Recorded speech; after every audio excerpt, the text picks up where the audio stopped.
आज हम आपसे ये चर्चा करेंगे 7/1/2022 को कि देश के अंदर जिस तरीके से अभी हमारे CDS चीफ विपिन रावत जी का प्लेन का हवाई हेलीकॉप्टर क्रैश हुआ, जिसको देश मानने को तैयार नहीं है आज भी कि वो एक हादसा था।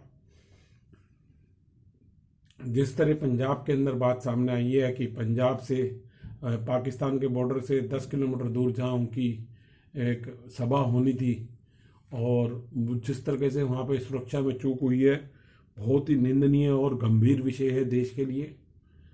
और मैं एक बात जानता हूँ कि जिस तरह का मीडिया में प्रचार किया जा रहा है कि 70,000 सीटें थी, 500 आदमी नहीं पहुँचे, 700 नहीं आदमी पहुँचे, ये सब बकवास है। करोड़ों आदमी आज मोदी जी के लिए, योगी जी के लिए, अमित शाह जी के लिए, देश के सिपाही के लिए, देश के किसान के लिए, देश की आन बान शान के लिए, पुलिस के लिए, पुलिस अधिकारियों के लिए, सरकारी एजेंसियों के लिए मरने मिटने को तैयार हैं। सिर्फ भारतवर्ष में नहीं, भारत के बाहर बैठे हुए विदेशी भी जो हमारे भारतीय बैठे हुए हैं। आज इतनी लोकप्रियता राष्ट्र के हित में जिस तरीके से बढ़ रही है, उससे विदेशों के अंदर बैठे हुए, मैं बहुत ज़्यादा तो नहीं जानता क्योंकि मैं उस टाइम था नहीं, लेकिन मैंने 20-25 सालों में देखा है कि जिस तरीके से भारतीय जनता पार्टी के नेताओं का, RSS का, और जिस तरीके का सोच का जन्म लेके एक चाय वाले से इनका जीवन शुरू हुआ, साधारण सा जीवन, और जिस तरीके से ये प्रधानमंत्री तक के पद तक पहुँचे, योगी जी पहुँचे, अमित शाह जी पहुँचे, इससे कहीं ना कहीं साफ दिखता है कि जिस तरह से राष्ट्रीयकरण का निर्माण भारत में और विदेशों के अंदर आज चल रहा है। आज विदेशों में और भारत में जिस तरह से एक हिंदू और भारतीय अपने आप को सुरक्षित महसूस कर रहा है, जिस तरह की उसकी उम्मीद से वो भारत की ओर देखता है अगर कहीं उसके साथ कोई अन्याय होता है किसी भी देश में। ये जो चीज़ें अब स्वदेशीकरण, स्वदेशी व्यापार, जो आज़ादी से पहले भी नारे रहे थे कि विदेशी भगाओ और स्वदेशी अपनाओ, ऐसा एक माहौल तैयार हो रहा है कि आप देखो कि चीन हमारा देश का कितना बड़ा व्यापार ले जा चुका। आज आदरणीय मोदी जी के नेतृत्व के अंदर किस तरह की नीतियां बनाई जा रही हैं कि आज हमारे देश के अंदर खेती के अंदर कृषि कानून आने के बाद लोगों ने विरोध किया, उन्होंने बिना शर्त वापसी लिया देश की सुरक्षा को देखते हुए। और देखो आपकी कितना आज विकास हो रहा है देश के अंदर। यहाँ पैदावार बढ़ी है ताकि पिछले कुछ सालों के अंदर आप ये देखो खेती के अंदर किसान के जीवन में तरक्की हुई है। 58 करोड़ किसान आंकड़े में 1 करोड़ सिर्फ किसान ऐसे थे जो लाभान्वित होते थे, जो कि बेसिकली किसान ना होके एक व्यापारी हैं। 57 करोड़ किसान आज भी किस असली, जिसके पास आज भी बहुत ही उसकी परिवार की हालत मैं कहता हूँ बहुत ही दर्दनाक है, उसको सुधारने का, उसको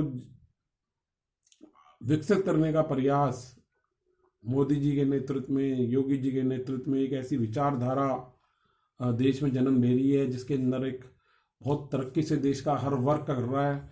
देखो लॉकडाउन में भी लगा हुआ है, कई जगह वीकेंड लॉकडाउन हो रहा है, सब कुछ हो रहा है, लेकिन यहाँ कंस्ट्रक्शन को छूट दी गई है ताकि मजदूर काम कर सके, देश की व्यवस्था चल सके। ऑड और इवन का फार्मूला लागू किया हुआ है जहाँ लॉकडाउन संपूर्ण हो जाना चाहिए था। देश के नागरिकों की सुरक्षा के हित में कई बार कठोर फैसले लेने पड़ते हैं, परिवार में भी लेने पड़ते हैं। जब कई बार बच्चे शराब पीने चले जाते हैं, ड्रग्स के रास्ते पे जाते हैं, गलत काम हो जाते हैं, माँ बाप को कठोर निर्णय लेने पड़ते हैं।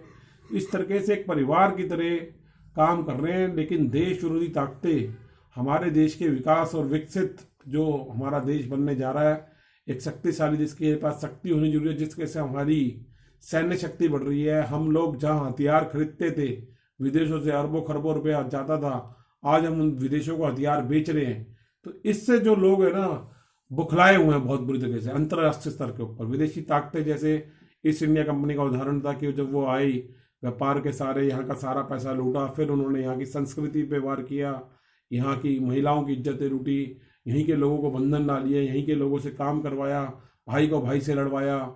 ऐसे बीज बो दिए उन्होंने जो जमीन के अंदर न बो के आत्मा में और दिलों में बो दिए, जिसको हम आज तक भुगत रहे हैं।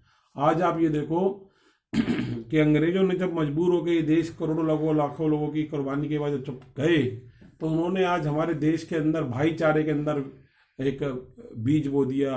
हमारे देश का अरबों खरबों रुपया जो टैक्स पेयर्स का आता है जिसका लगभग हर एक व्यक्ति देता है, वो टैक्स का एक बड़ा हिस्सा आज विदेशी ताकतें ले जा रही थी हथियारों को बेचने के नाम पे। हर एक सरकार के टाइम में होता रहा। यहाँ चीज ये मोदी जी के नेतृत्व में आकर रुकी कि आज हम हथियार खरीदने के साथ हथियार बेचने शुरू कर रहे हैं। तो जो हमारा पैसा बाहर जा रहा था, आज वो पैसा वापसी आने की शुरुआत हुई। ये पहला बार हमारे देश के अंदर एक ऐसा क्रांतिकारी कदम हुआ है, क्योंकि जो कि CDS रावत जी के टाइम पे किया गया। आए दिन अलग अलग देश की शक्तियां, आसपास के पड़ोसी मुल्क हमको धमकी देते थे, छोटे छोटे कमांडर जनरल। इसके लिए CDS चीफ की एक वो करी गई कि वो अपनी एक राष्ट्र के हित के अंदर स्टेटमेंट दे सके, लोगों को बता सके कि भारत की शक्ति क्या है और भारत की शक्ति 1 मिनट के लिए तैयार खड़ी है। इसी तरीके से हमारे देश के अंदर मैं आपको और चीज़ बताना चाहूँगा कि जिस तरीके से चीन को सबसे ज़्यादा तकलीफ हो रही है कि चीन हमारे पे दबाव डाल के सस्ते रेटों में रॉ मटेरियल लेता था, पिछली सरकारों पर दबाव बना के। इसके कारण क्या थे कि उनका काला धन वहाँ पे लगा हुआ है, या यहाँ के जो नेता हैं या जो बॉलीवुड्स के लोग हैं या उन लोगों को कंट्रोल करके उनके काले धन की ब्लैक मनी, जो हम सोचते हैं स्विट्जरलैंड, या उनके कोई काले धंधे, उनके रिश्तेदारों काले धंधे, अश्लील धंधे जिनको ब्लैकमेल कर रही हैं फॉरेन कंट्रियाँ, उसको तोड़ने के लिए मोदी जी को आगे आने पड़ रहा है, जिनका कोई रिकॉर्ड ही नहीं है। तो इस वजह से योगी जी जैसे, तो इन लोगों से वो बुखला गए हैं कि हमारे देश पे दबाव नहीं बना पा रहे। तो जिस वजह से दबाव ना बना रहे, देश तरक्की कर रहा है, देश तरक्की कर रहा है, देश की 135 करोड़ लोग तरक्की कर रहे हैं, और करोड़ों जो भारतीय विदेशों में बैठे हैं वो तरक्की कर रहे हैं। आज गौरवान्वित हो रहे हैं, लाभान्वित हो रहे हैं। आज उनकी उम्मीद भारत के अंदर मोदी और योगी पे टिकी हुई है, अमित शाह जी पे टिकी हुई है, अजीत डोभाल जी पे टिकी हुई है। ऐसे लोग कितने हैं, नाम है, वीडियो लंबी होती चली जाती है। मतलब बहुत लोग ऐसा काम कर रहे हैं देश के, दिन प्रतिदिन, प्रति लम्हा, प्रति सेकंड। हमारे दिल्ली के पुलिस के कमिश्नर अभी दिए हैं राकेश अस्थाना जी, जो कि CBI से आए। बहुत ही सराहनीय, प्रशंसनीय कदम है सरकार का। इनको विरोध भी झेलना पड़ा, लेकिन आज उनके कार्यक्रम नज़र सामने आ रहे हैं। इतने अभूतपूर्व कार्य वो कर रहे हैं। हर आदमी काम करता है, मैं पिछले पे आरोप नहीं लगा रहा, लेकिन जो उनके काम है उससे सीधा सीधा जनता जुड़ रही है। जनता की जो उम्मीद होती थी गलत करने वाले को सजा मिले और सही करने वाले को प्रमोशन, आज वो देखने को मिल रहा है। आज जनता कहीं ना कहीं माहौल के अंदर जो 20-25% पुलिसकर्मियों का माहौल वजह से पुलिस के अंदर लोग थाने में जाते डरते हैं, कहीं उसमें कमी आनी शुरू हुई है, शुरुआत हुई है, माहौल बनना शुरू हुआ है। IPS लॉबी पे दबाव बनना शुरू हुआ है कि काम करोगे नहीं तो तुमको जाना पड़ेगा। ये कोई विरासत नहीं है, ये सेवा करने का माध्यम है। सर्विस रूल्स के अंदर जो चीजें लिखी हुई हैं, आज वो धीरे धीरे आचरण में बदलाव शुरू हुआ। समय लगेगा, लेकिन शुरुआत हो गई है। तो जिस काम के लिए अस्थाना जी को लाया गया था, मुझे लगता है कि वो काम सफलता की ओर है गृह मंत्रालय का। ऐसे ही स्पेशल CP सतीश गोलचा जी आए, जो कि CBI में थे। उनका जीवन भी बहुत प्रेरणादायक रहा है। कुछ लोग उनसे जुड़े हुए हैं, कुछ लोग उनके नाम का गलत हवाला देते हैं। कई लोग कामयाब भी हो जाते हैं कोई छोटा मोटा काम, गलत काम करवाने में, अपनी एक फर्जी वो दिखा के इमेज। लेकिन फिर भी झूठ ज्यादा दिन टिकता नहीं है और सच का सूरज उदय होता है, ये सबको पता है, और वो शुरुआत हो चुकी है। मैंने DCP आउटर डिस्ट्रिक्ट के अंदर अभी additional DCP 1 BL Suresh ji आए हैं। उनको मैं अक्सर, जब मैं ज़्यादा मैं परेशान हो जाता हूँ या मैं ज़्यादा डिप्रेशन फील करता हूँ देख के कि असत्य इतना बढ़ता जा रहा है, क्राइम इतना बढ़ रहा है, अपराधीकरण बढ़ता जा रहा है रानीबाग थाने क्षेत्र में, तो वो स्टेटस जो उनका लिखा हुआ है उसको अगर आप पढ़ोगे तो वो आपको इतनी प्रेरणा और हौसला देगा कि ऐसा लगता है कि जैसे जल्दी सूर्योदय होने वाला है। मैं बहुत प्रशंसा उनकी करता हूँ। मिलने का कभी उनसे मौका नहीं मिला, लेकिन प्रयास जरूर करूँगा कि कभी उनसे मुझे मिलने का मौका मिले और मैं अपनी बात उन तक रख सकूँ, उनकी प्रशंसा कर सकूँ और उनके साथ जुड़कर रानीबाग थाना क्षेत्र को क्राइम फ्री एक थाना, ये मेरा मकसद है, सपना है 20-25 वर्षों से, शायद मैं उसको अंजाम दे सकूं। ऐसे अधिकारी जब आते हैं तो एक उम्मीद जगती है राष्ट्रीयकरण की। इस शब्दावली के माध्यम से मैं चाहूँगा कि जहाँ भी ये वीडियो जाए, कम से कम BL सुरेश जी का ये जो स्टेटस उन्होंने डाला हुआ है, मिलने का मौका नहीं मिला, लेकिन बड़ा अच्छा लगता है इसको पढ़ के।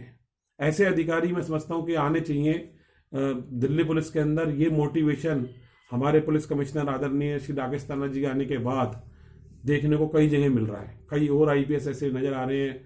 मोनिका भारद्वाज जी IPS हैं, उनको भी मैंने कई बार देखा है। ऐसे कई और महिला अधिकारी आई हैं, बड़ी उम्मीद जग रही है उनसे आने के बाद, कि ऐसा लगता है कि अब शायद जो परिवर्तन दुनिया देखना चाहती थी, शायद राकेश अस्थाना जी के टाइम के अंदर वो परिवर्तन जल्दी देखने को मिलेगा।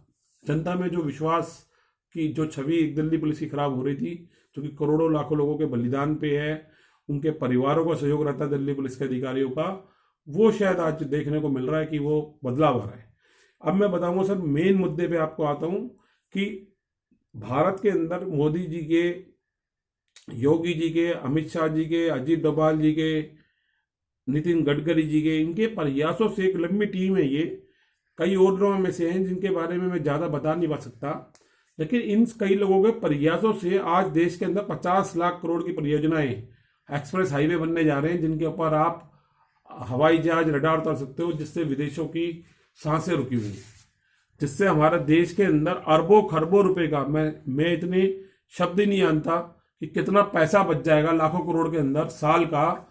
जैसे कि आपको जयपुर जाने के लिए मात्र 2 घंटे में पहुंचेंगे, तो जो इस तरह के लेवल के हाईवे बन रहे हैं जहां 50 लाख मजदूरों को रोजगार मिल रहा है, करोड़ों लोग मजदूरों को और उनके परिवारों को रोजगार मिल रहा है। तो दूसरी तरफ ये चीज देखने को आ रही है कि ये आप देखिए कि इन हाईवे के निर्माण से देश तरक्की कर रहा है, व्यापार तरक्की कर रहा है, फ्यूल बच रहा है। कौन सा फ्यूल बच रहा है कि जो हमारा पैसा विदेशों के अंदर जा रहा है, हम उनसे डीजल, पेट्रोल, इस तरह के लुब्रिकेंट्स की जो क्रूड ऑयल खरीदते हैं, जो उनके वहां की जमीन से, समुद्र से पैदा होता है, जिससे हमारे यहाँ बोरिंग में पानी निकलता है, वो चीज का हम लोग अपनी मेहनत की कमाई, गाड़ी कमाई भारत की जनता की 135 करोड़ की, उन लोगों को दे रहे थे, हर साल दे रहे हैं। उसके अंदर लाखों करोड़ रुपए की कमी आई है पिछले 2 साल 3 साल के अंदर। आप आंकड़े उठा के देख लो, ये एक बहुत ही अभूतपूर्व उपलब्धि है इस सोच की, इस मानसिकता की, राष्ट्रीयकरण की, राष्ट्रीयता की, जो आज हमको मोदी जी के नेतृत्व में देखने को मिल रही है। लेकिन विपक्ष, मैं नहीं कहता कि विपक्ष के अंदर कौन कितना राष्ट्रवाद है, लेकिन विपक्ष की एक आदत हो गई है कि हर काम जो भी भारतीय जनता पार्टी या हमारे प्रधानमंत्री नरेंद्र मोदी जी, योगी जी करते हैं, अमित शाह जी करते हैं, अजीत डोभाल जी करते हैं, दिल्ली पुलिस के कमिश्नर साहब करना चाहते हैं, तो काम बन गया है कि उसको विरोध करना है। ये नहीं सोचते कि अगर आपका काम विपक्ष में सत्ता बैठ गए तो सत्ता पक्ष को जागृत करो, उनकी मदद करो, उनके साथ आओ, क्योंकि कम से कम राष्ट्रीयता के मुद्दे पे आओ। जो एक्सप्रेस हाईवे 50 लाख करोड़ के बन रहे हैं, उससे उनको क्या तकलीफ है? जो देश के अंदर आज हम हथियार विदेशों को सप्लाई कर रहे हैं, जो आज तक हम लेते आते थे, इससे उनको क्या तकलीफ है? जो हाईवे बनवाने में 50 लाख से करोड़ मजदूरों को रोजगार मिल रहा है, उनके परिवारों, इससे उनको क्या तकलीफ है विपक्ष को? मैं ये पूछना चाहता हूं कि जो आज हमारा देश, आज विदेशों के अंदर जो भारतीय बैठा हुआ है, जो आज अपने आप को सुरक्षित महसूस करता है, उसके ऊपर कोई अत्याचार होता है तो वो देश के तरफ अपनी एक उम्मीद से देखता है, और उनको अब नागरिकता देने की भी शुरुआत की जाने वाली है जल्दी, कानूनों के अंदर बदलाव लाके। तो इससे विपक्ष को क्या तकलीफ है? मैं ये जानना चाहता हूं, उनको क्या परेशानी क्या है, विपक्ष क्या चाहता है इस देश के अंदर? आज अरबों खरबों रुपया, लाखों करोड़ रुपया फ्यूल के नाम पे, पेट्रोल डीजल के नाम पे, क्रूड ऑयल के नाम पे विदेशों में जा रहा था। अगर उसमें कमी आ रही है और ऐसी सरकार ऐसा काम कर रही है, तो वो पैसा भारत के विकास में लग रहा है, तो इनको क्या समस्या है? विपक्ष को आखिर प्रॉब्लम क्या है, उनकी समस्या क्या है? वो देश के विकास को क्यों रोकना चाहते हैं? भारत को एक विकसित देश बनने से क्यों रोकना चाहते हैं? क्या फायदा उनको हो रहा है? कौन सी अंतर्राष्ट्रीय विदेशी ताकतें उनको रोक रही हैं भारत के अंदर ऐसा करने में? और मैं ये जरूर चाहूंगा कि हमारे देश की जितनी इंटेलिजेंस है, मैं लोगों के ज़्यादा नाम नहीं जानता, लेकिन जो 1-2 नाम जानता हूं, तो सबसे ज़्यादा प्रचलित नाम मेरे सामने अजीत डोभाल जी का ही बार बार आता है, IPS का। मेरी उनसे जरूर ये गुजारिश है, हाथ जोड़ के, कि विपक्ष की और विदेशी ताकतों की तमाम साजिशों को नाकाम कर दें। विपक्ष में मैं ये नहीं कहता कि सभी नेता ऐसे हैं, लेकिन कुछ लोगों का प्रभाव इतना है कि जो राष्ट्रीयकृत करने वाले बंदे हैं, उनकी आवाज़ दबा दी जाती है नेताओं की, और जो विदेशी ताकतों से, विदेशी पैसे से, काले धन से संचालित जो विपक्षी ताकतें हैं, उनकी बात ऊपर आ जाती है, वो लोग उनकी बातों को दबा देते हैं। तो इन लोगों को रोकें और इनके खिलाफ तफ्तीश करके इंटरनेशनल लेवल की, नेशनल लेवल पे अजीत डोभाल जी के और गृह मंत्रालय के सुपरविजन में जांच हो, एक हाई लेवल की कमेटी की, और समस्त ऐसे लोगों को, आदरणीय प्रधानमंत्री नरेंद्र मोदी जी को, योगी जी को, अमित शाह जी को, और समस्त ऐसे लोगों को सुरक्षा दी जाए टॉप लेवल की, जिसके अंदर कोई समझौता नहीं होना चाहिए, चाहे कि उसकी कॉस्ट कितनी भी महंगी हो। क्योंकि आज ये राष्ट्रीय धरोहर है, और इनके नेतृत्व के अंदर आने वाले कुछ ही सालों में भारत इतनी ज़्यादा तरक्की कर जाएगा कि जिसकी कल्पना भी मेरे को नहीं लगता कि शायद किसी देश ने, किसी भारतीय ने करी होगी। आप आने वाले 2-3 सालों के अंदर देखोगे कि जो चीज़ अभूतपूर्व चीज़ें हो रही हैं। आज मेरे को जानकारी में आई कि दुबई जैसे देश आज कश्मीर के अंदर इन्वेस्टमेंट करने को तैयार हो गए हैं, भारत के इस रुख को देखते हुए कि भारत जिस तरीके से तरक्की की ओर है, भारत में जिस तरीके से विकास हो रहा है, जिस तरीके से अंतर्राष्ट्रीय स्तर के ऊपर भारत की छवि सुधर रही है, एक शक्तिशाली देश बनने जा रहा है, एक विकसित देश बन रहा है। जिस तरीके से अरबों खरबों रुपए का, लाखों करोड़ रुपए का फ्यूल के अंदर जो जो पैसा वेस्ट जा रहा था उसको बचा रहे हैं, ऐसी स्कीमें ला रहे हैं। कोविड पे इन्होंने कंट्रोल किया, करोड़ों लोगों को वैक्सीनेट किया। तो ये सब चीज़ों से धीरे धीरे मेरे को ऐसा लगता है कि अब छवि बदल रही है। आज दुबई जैसा देश अपना इंफ्रास्ट्रक्चर लेकर कश्मीर के अंदर इन्वेस्टमेंट करने को आ रहा है। ये एक बहुत बढ़िया, अच्छा मैं कहता हूँ कि प्रशंसा है, जिससे पाकिस्तान भी बौखलाया हुआ है। और चीन का भी हालत टाइट है, क्योंकि चीन को आज ये लगने लगा है कहीं ना कहीं कि जिस तरह से मोबाइल इंडस्ट्री यहाँ आई है, आज से जब जब जब मेरे को कुछ थोड़े आंकड़े याद है कि मात्र 2 कंपनियां हुआ करती थी जो मोबाइल असेंबलिंग करती थी हिंदुस्तान के अंदर। आज ये 3 साल पहले का डाटा था कि अब तो मेरे को लेटेस्ट डाटा नहीं है, 450 कंपनियां ऐसी हो गई थी जो असेंबलिंग कर रही है, जिससे चीन बकलाया हुआ है। और अब जिस तरह से बिजली का, व्हीकल्स का और सरकार ध्यान दे रही है, इससे फ्यूल्स की और हमारे को हमारा पैसा बचेगा देश का, और विदेश में जाने से बचेगा। और यहाँ बिजली की हम प्रोडक्टिविटी करेंगे, लिथियम की बैटरियां आएंगी हाई लेवल की, और यहीं यूरेनियम से बिजलियों के प्लांट लगेंगे। सरकार के और कॉरपोरेट के बीच के अंदर संचालित और कम रेट के ऊपर बिजली उपलब्ध होगी। आज आप ये देखो कि 1 रुपए किलो से भी कम कीमत के ऊपर स्कूटर दिल्ली में आ गए हैं, और जल्दी कुछ स्कीमें और आने वाली हैं। मैं चाहता हूँ देश के नागरिकों से भी कि छलावे में, बहकावे में आक्रोशित ना हो, उत्साहित ना हो, सच सही का झूठ का फैसला करें। वोट देने से पहले, अपना कोई भी निर्णय करने से पहले, कोई भी सोशल मीडिया पे कमेंट को लाइक शेयर करने से पहले अपने देश की गरिमा, देश की राष्ट्रीयता और ये चीज सब देख के चले कि देश में क्या चल रहा है। लाखों करोड़ रुपए का फ्यूल के अंदर जो पैसा विदेशों में जा रहा था, क्या वो बचाना हमारे प्रधानमंत्री का अपराध है जो देश का पैसा बचाया जा रहा है? मैं ये पूछना चाहता हूँ आज सारे सत्ता पक्ष से, विपक्ष से, सबसे, सभी नेताओं से, भारतीयों से कि क्या अपराध है? देश के अंदर ऐसे हाईवे बनने जा रहे हैं, देश के अंदर आज मेडिकल के अंदर जहां हमारे लोग यहाँ से विदेश, अमेरिका और बाहर की कंट्रियों में इलाज कराने जाते थे, आज विदेशों से लोग आते हैं यहाँ की हिंदुस्तान के अंदर में इलाज कराना है। ऐसे हॉस्पिटल यहाँ पे डेवलप हो रहे हैं, ऐसी इंडस्ट्री यहाँ पे डेवलप हो रही है। तो किसको ताजा रोजगार यहाँ के लोगों को मिल रहा है? ये कैसे बहुत सारी चीजें हो रही हैं कि इसको समझने में और समझाने में समय लगेगा। तो मैं आगे, आप मेरे से जुड़े रहना, मेरी कड़ियों के साथ लाइक शेयर कमेंट करते रहना। हम तो सिंपल सादे भारतीय एक अंदाज के अंदर आपसे बात करते हैं, आप हमें पसंद करते हैं, आपके लाइक शेयर कमेंट मुझे आते हैं, आपके टेलीफोनिक कॉल्स आती हैं, मेरे संपर्क में हो, मुझे अच्छा लगता है। और ऐसे आईपीएस के भी काम देख के मुझे प्रशंसा है। मैं तो दिल्ली के जो आईपीएस सिस्टम है, कमांडर दिल्ली पुलिस के राकेश अस्थाना जी, स्पेशल सीपी सतीश कोलचा जी, आईपीएस ये हमारे additional DCP 1 BL Suresh ji, मैं बहुत प्रभावित होंगी। बहुत मेरे को उम्मीदें हैं उनसे कि आने वाले दिनों के अंदर रानीबाग थाने को भ्रष्टाचार मुक्त करने में मेरे को उनकी मदद मिलेगी, और शायद कुछ प्रयास सफल होंगे, कुछ उम्मीदें और जगेंगी और जगती रहेंगी। यही प्रयास होता है किसी भी क्रांति का, किसी भी आवाज़ का। ऐसी उम्मीद अपेक्षा मैं अपने भारतवासियों से, शकूर बस्ती के नेताओं से, एमसीडी वार्ड नंबर 66 के अपने निवासियों से, समस्त भारतवासियों से मैं कामना करता हूँ, प्रार्थना करता हूँ। अपनी जुडिशरी का भी सम्मान करता हूँ, 17 लाख कानून अधिवक्ताओं को भी नमन करता हूँ। उन सभी देश के समस्त पार्षद, एमएलए, सांसद, लोकसभा सांसद, सबका मैं सम्मान करता हूँ जो आज राष्ट्र हित के लिए काम कर रहे हैं। उन सबको मैं आज मैं नमन करता हूँ कि वो अपना ये राष्ट्र हित का विकास जारी करके विपक्ष के अंदर ऐसे बैठे हुए लोगों की आलोचनाओं का बिल्कुल भी इग्नोर करें, उनको ध्यान ना दें उनकी तरफ, और राष्ट्र हित के अंदर काम करते रहें। यही ऐसी आशा है। जय हिंद, जय भारत, जस्टिस क्रांति जिंदाबाद।